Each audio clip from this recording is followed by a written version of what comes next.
purpose. Firstly, they have high intensity and low frequency to release endometrium during menstrual phase.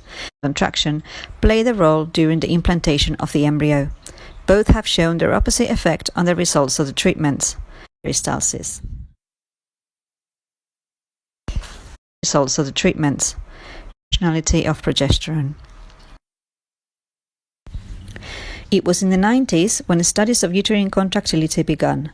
It was then when video recording accelerating method was established to assess endometrial cavity. This 4D image is the first dynamic ultrasound scan that was performed on a patient. From this first 4D scan, view using HD Live. 4D ultrasound caption should be performed with the same settings that 3D ultrasound.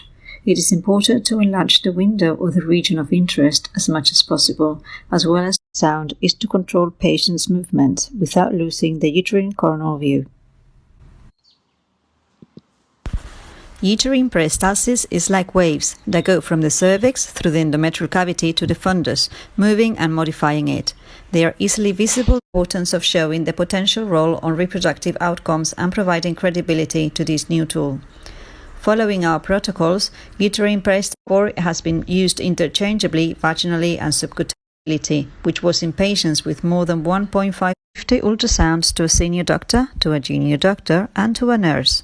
An intra-class correlation coefficient of 0. 4D ultrasound machine, experience of the sonographer, patient reliability, to observe the dynamic behavior of the uterus. Asynchronous patterns and arbitrary directions deserve further studies to know their implications.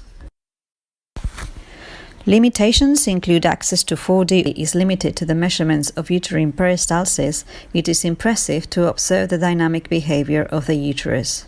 Asynchronous patterns and arbitrary directions deserve further studies to know their implications.